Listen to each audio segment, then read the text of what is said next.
Assalamualaikum warahmatullahi wabarakatuh. Sebelumnya perkenalkan, nama saya Syarifah Mutahara dari program studi pendidikan guru sekolah dasar kelas 2A Universitas Muhammadiyah Purworejo. Nah, di sini saya akan berbagi sedikit materi mengenai pelajaran matematika nih. Ya, oke, langsung aja kita masuk ke sejarah bilangan. Nah, di sini kita akan mengenal sistem numerasi. Nah, sistem numerasi ini merupakan sekumpulan lambang atau aturan pokok untuk menuliskan bilangan.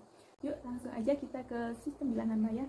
Nah, sistem bilangan maya merupakan sistem bilangan yang mempunyai basis 20. Nah, di sistem bilangan maya ini angka desimal 0 dilambangkan dengan bentuk seperti ini. Kemudian desimal 1 dilambangkan dengan titik 1. Desimal 2, 3, sampai 4 sama pakai titik-titik sesuai jumlahnya. Yang 2 jumlahnya 2, yang 3 jumlahnya 3, yang desimal 4 jumlahnya titik 4. Nah, untuk desimal 5 dilambangkan dengan satu garis lurus. Nah, kalau untuk desimal 6 dilambangkan dengan satu garis lurus ditambah satu titik. Ini desimal 6. Begitupun seterusnya sampai desimal 19 dilambangkan dengan satu garis ditambah satu garis 10, kemudian ditambah lagi satu garis tambah 4 titik. Ini untuk desimal 19. Misal kita akan menuliskan bilangan 180 jadi bilangan maya. Nah, 108 ini merupakan bilangan kelipatan dari 9 kali 20 ditambah 0, ya kan?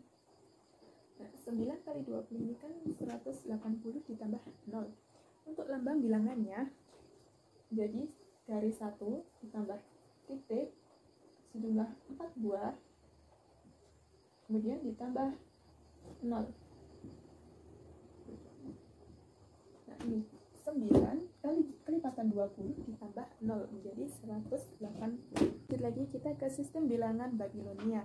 Nah, di sistem bilangan Babilonia ini lambang-lambang bilangannya dilambangkan kayak ini. Kalau 0 lambang bilangannya seperti ini, seperti sigma. Kemudian angka 1 seperti segitiga ke bawah. Kemudian angka 10 seperti lambang diperkecil, lebih kecil. Dan kemudian untuk 60 dilambangkan segitiga ke bawah tapi lebih besar dari yang satu. Kemudian untuk 600 dilambangkan segitiga ke bawah dan ada segitiga ke kanannya. Nah, contoh kita akan menggunakan bilangan 153. Nah, 153 ini bisa dibagi-bagi menjadi 2 kali 60 ditambah 3 kali 10 ditambah 3 kali 1. Nah, 2 kali 60 ini jumlahnya 120, kemudian ditambah 3 kali 10 ini 30, kemudian ditambah 3 kali 1, 3. Jumlahnya menjadi 153. Nah, untuk lambang bilangannya seperti ini. 60 kali 2, 60-nya ada 2. Segitiga yang besar. 60-nya ada 2. Kemudian 10-nya ada 3. 2, 3. Kemudian 3 kali 1. Angka 1-nya ada 3. Angka 1 dilambangkan seperti ini. Lebih kecil ukurannya dari 60. Kurang lebih seperti ini untuk lambang bilangan 153. Kita lanjut ke sistem bilangan Romawi. Nah, di sistem bilangan Romawi ini untuk angka 1 dilambangkan dengan I besar atau I kapital. Kemudian angka 5 dilambangkan dengan V. Kemudian angka 10 dilambangkan dengan X. Kemudian angka 50 dilambangkan dengan L, 100 dilambangkan dengan C, 500 dilambangkan dengan D, dan 1000 dilambangkan dengan M. Maka kita akan memakai bilangan 180.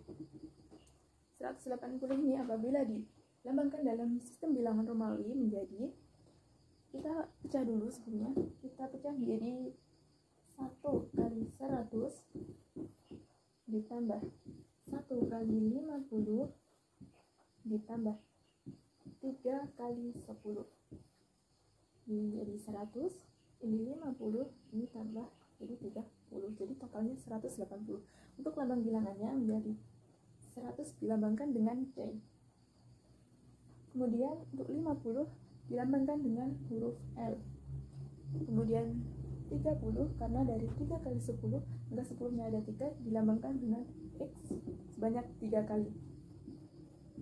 Jadi untuk 180, bilangan Romawinya menjadi CLXXX. Sistem bilangan Hindu-Arab. Nah, di sistem bilangan Hindu-Arab ini merupakan sistem numerasi yang paling banyak digunakan sampai saat ini.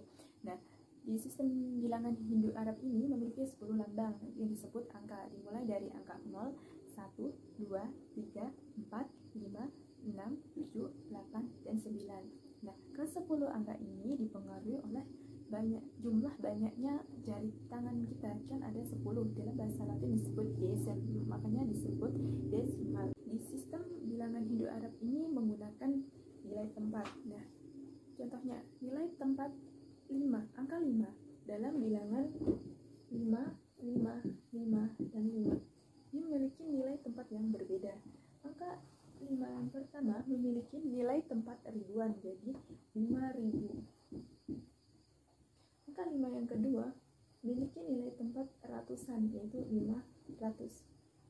Kemudian nilai tempat untuk angka 5 yang ketiga puluhan, 50. Kemudian yang terakhir menjadi 5 satuan, jadi 5. Jadi dalam sistem bilangan Hindu-Arab ini nilai tempatnya itu berbeda dalam satu bilangan yang memiliki angka yang sama. Atau 5.555 ini dituliskan menjadi 5 kali 10 pangkat 3 ditambah 5 kali 10 pangkat 2 ditambah 5 kali 10 pangkat 1 atau tidak bisa ditulis, kemudian ditambah lagi jadi 5 kali 1. Dari selanjutnya yaitu bilangan dan lambang bilangan. Nah, terlebih dahulu kita akan belajar bagaimana cara membilang dengan cara memasangkan atau mengkorespondensikan sesuatu. Nah, hasil dari korespondensi ini nantinya adalah hubungan sama banyak atau tidaknya sesuatu. Nah, di sini juga ada nilai tempat. Nah, sistem nilai tempat yang banyak digunakan saat ini yaitu sistem Hindu-Arab. Nah, contohnya itu misalnya bilangan 37. Bilangan 37. Di sini 30-nya itu merupakan 30-an. Dan 7-nya ini merupakan 7 satuan. Jadi bilangan 37 ini terdiri dari 30-an dan 7 satuan. Kemudian bilangan 2345. Nah, bilangan ini 2000-an, 300-an, 40-an, dan 5 ini sebagai satuan. Atau ditulis seperti ini, 2 dikali 1000 ditambah 3 dikali 100 ditambah 4 dikali 10 ditambah 5. Jadi bilangan 2345 ini apabila diuraikan nilai tempatnya menjadi 2000-an, 300-an, 40-an, dan 5 satuan. Nah, selanjutnya di sini kita akan belajar juga tentang bilangan kardinal dan ordinal. Nah, bilangan kardinal adalah bilangan yang menentukan banyaknya anggota, sedangkan bilangan ordinal adalah bilangan yang menentukan urutan atau letak gitu. Seperti contoh berikut ini. Nah, di sini ada Andi memiliki 3 pensil dan di sini ada Nana membeli 4 kg beras. Nah, ini merupakan contoh dari bilangan kardinal.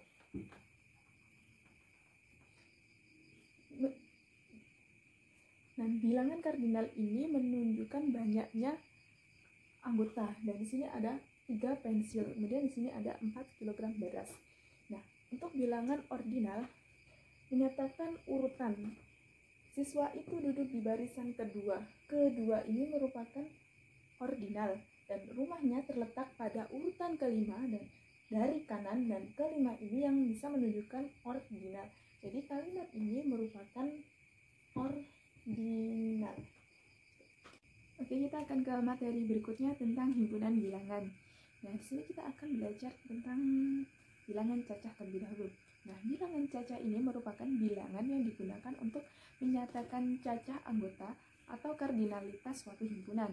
Nah, bilangan cacah ini dimulai dari 0, 1, 2, 3, 4, 5, 6, 7, 8, 9, 10, dan seterusnya.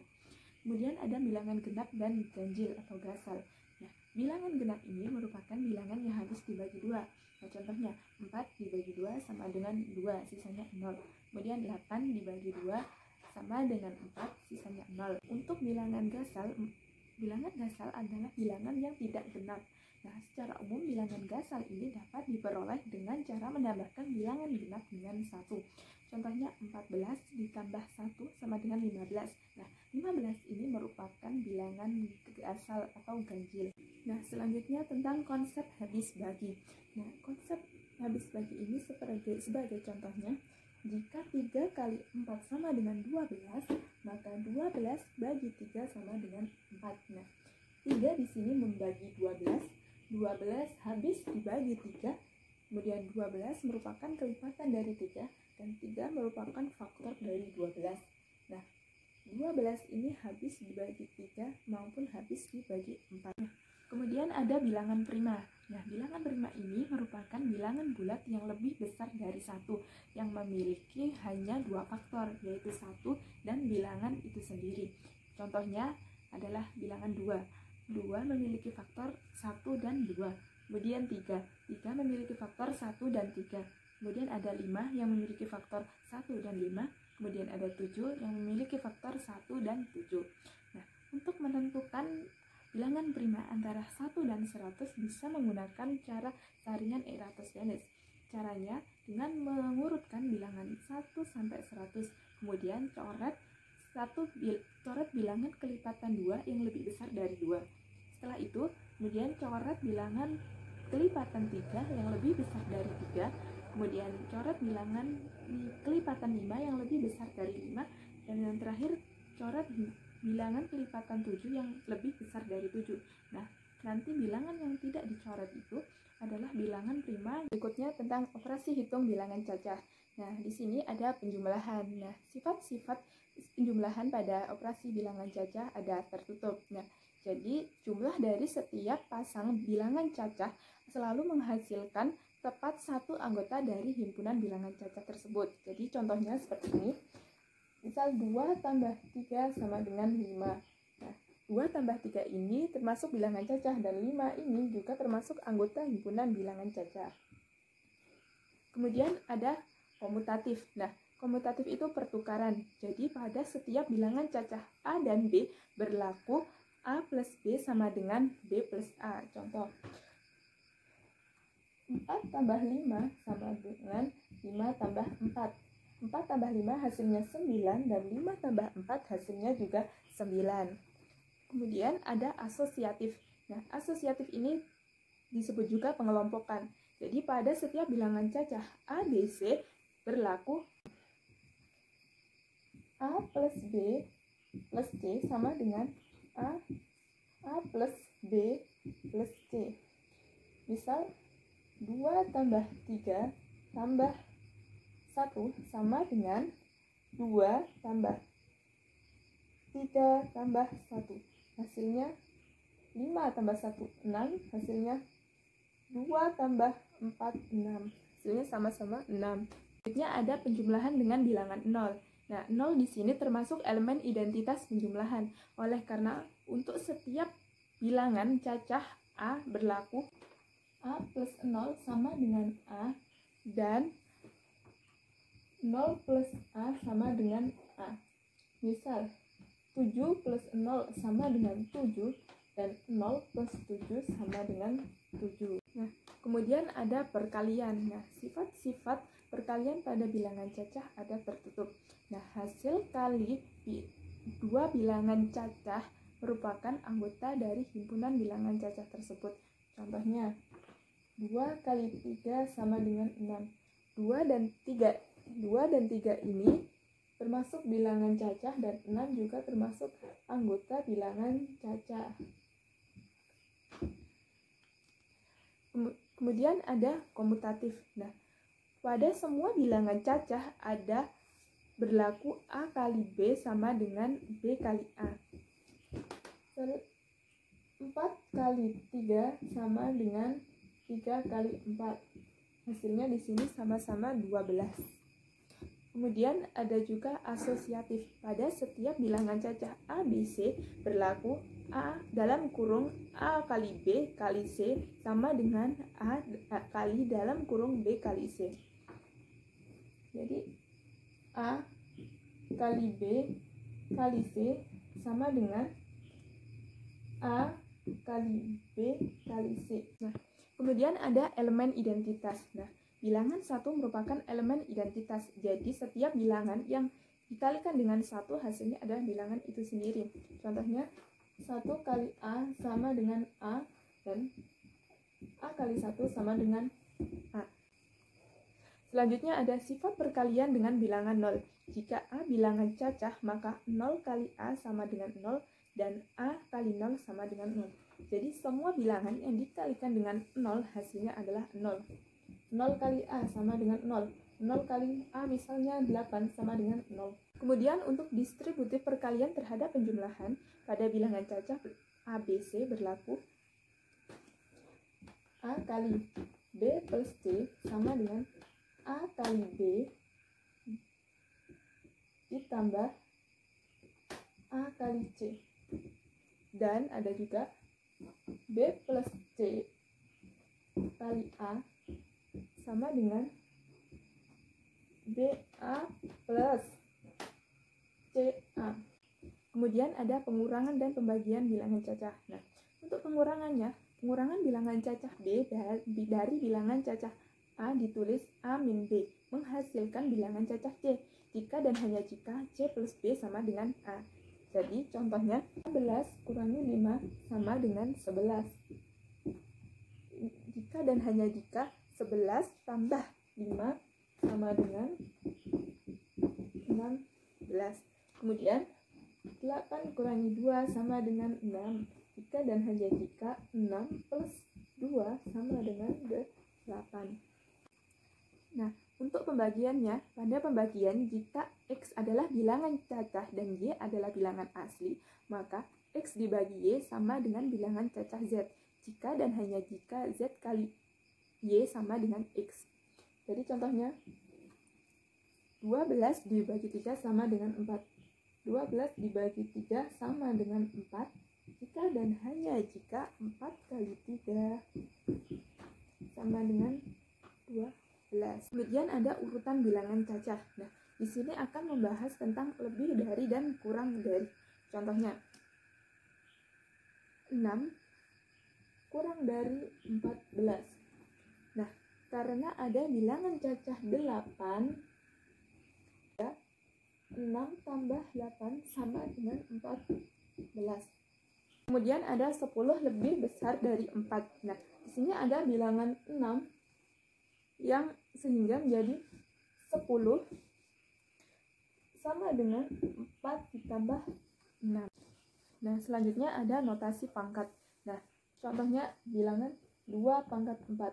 Nah, angka 2 ini, 2 merupakan bilangan pokok. Kemudian angka 4 di sini merupakan bilangan pangkat atau eksponen.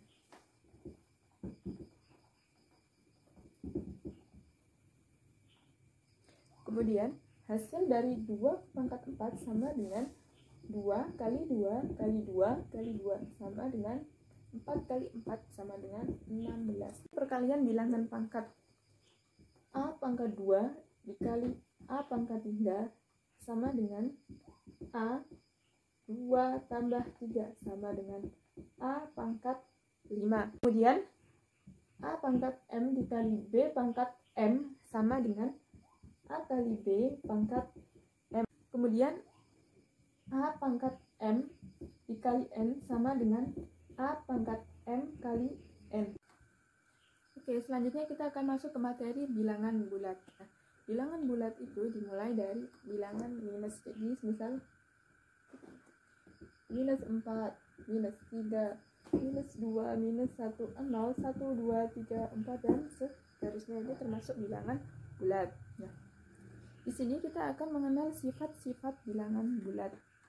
Nah, untuk sifat-sifat bilangan bulat ada sifat tertutup untuk penjumlahan dan perkalian. Jadi semisal P tambah Q adalah bilangan bulat yang tunggal dan P kali Q adalah bilangan bulat yang tunggal juga.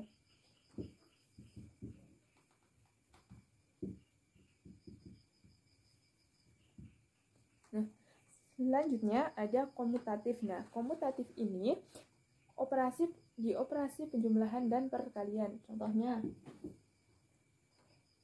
P tambah Q sama dengan Q ditambah P, dan P kali Q sama dengan Q ditambah P. Nah, selanjutnya ada juga sifat asosiatif untuk penjumlahan dan perkalian. Jadi P plus Q ditambah R sama dengan P ditambah Q plus R. Kaliannya P dikali Q dikali R sama dengan P kali Q dikali R. Ada elemen inverse penjumlahan yang tunggal. Jadi pada setiap bilangan bulat R ada bilangan bulat yang tunggal. Dengan demikian R ditambah min R sama dengan min R ditambah R sama dengan 0. Kemudian ada elemen identitas penjumlahan yang tunggal. Jadi pada setiap bilangan bulat P ada bilangan bulat tunggal yaitu 0.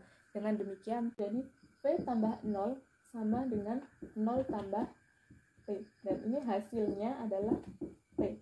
Kemudian ada juga elemen identitas perkalian yang tunggal. Ya, jadi pada setiap bilangan bulat Q ada bilangan bulat tunggal yaitu 1. Jadi sehingga 1 kali Q sama dengan Q. Ada operasi bilangan bulat. Nah, di sini kita coba penjumlahan dulu. Jadi langsung saja. Contohnya 2 tambah 5. Sini langsung saja dihitung menjadi 7. Contoh selanjutnya 5 ditambah min 2. 5 tambah min 2. Punya 5 hutang 2. Jadi ada 3 perkaliannya. Contoh min P dikali min Q. Min dikali min nanti hasilnya adalah positif. Jadi hasilnya P kali Q. Kemudian untuk min P dikali Q, untuk positif dikali negatif hasilnya negatif. Jadi untuk min P dikali Q hasilnya min P Q. Pengurangan contohnya seperti ini.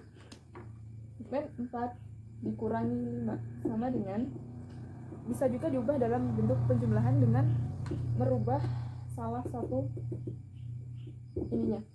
Jadi min 4 ditambah min 5 sama dengan min 9. Untuk pembagiannya, contoh 18 dibagi 2 sama dengan, langsung saja 9.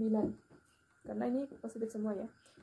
Jadi untuk contoh lagi, misal min 6 dibagi 2. Negatif dan positif pada pembagian hasilnya nanti akan jadi negatif.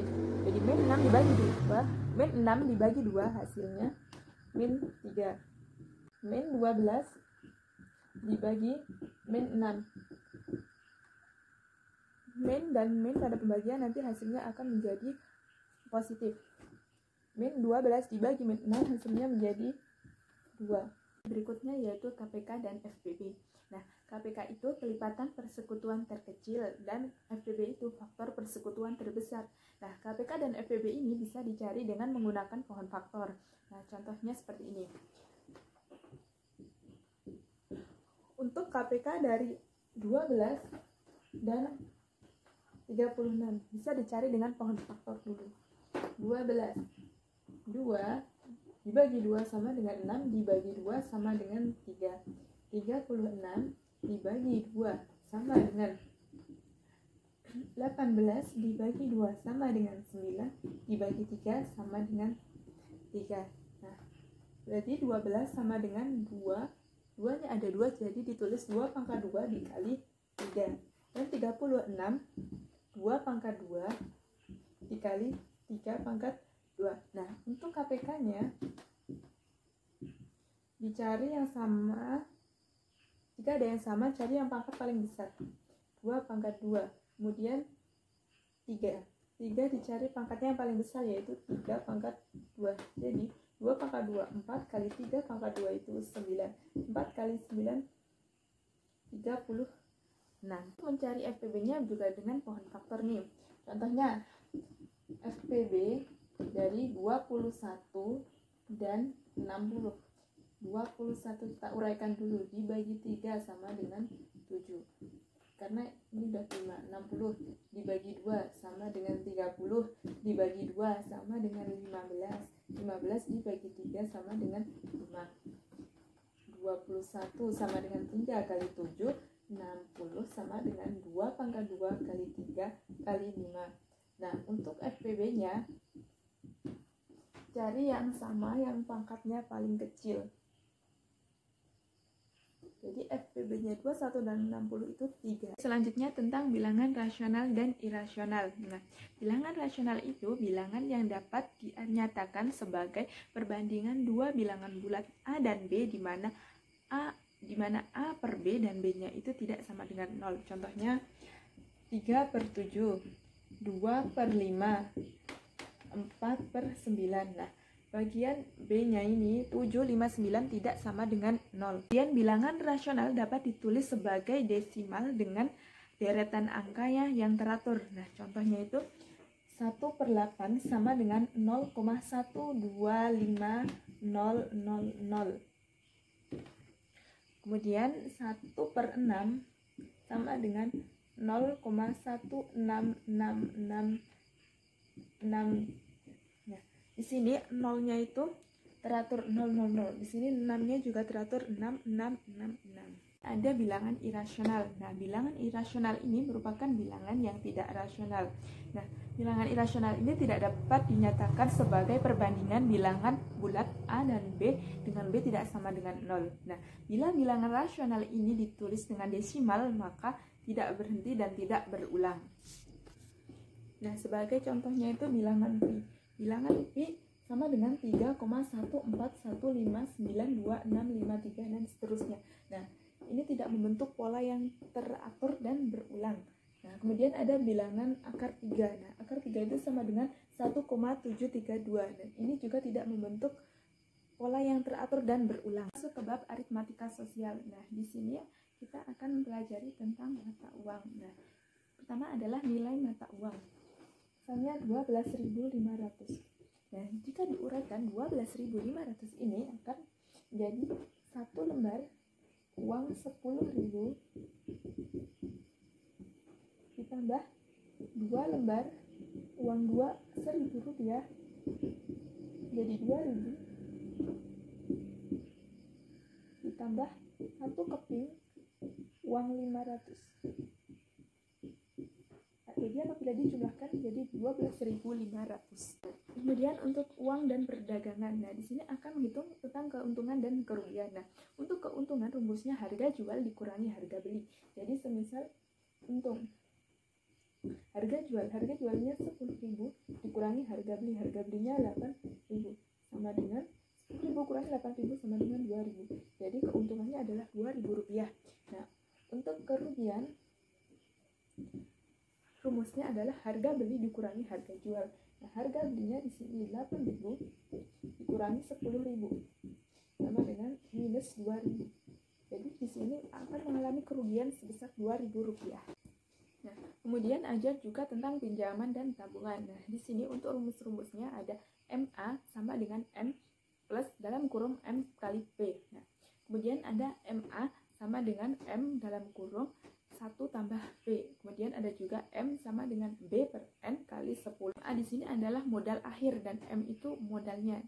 Terus P-nya itu suku bunga. Dan untuk B-nya itu adalah bunganya. Misal seseorang meminjamkan uang sebesar 15 juta. Kemudian dengan bunga 2%. Nah, berapa bunga yang harus dibayarkan? Caranya seperti ini. Bunganya itu jadi bunga yang harus dibayarkan kan tadi 2% sama dengan 2 per 100 dikali 15 juta. 15 kali 2 sama dengan 30 tambah 0,4 350 Jadi yang harus dibayarkan adalah Rp300.000. Itu tadi video pemaparan materinya. Assalamualaikum warahmatullahi wabarakatuh.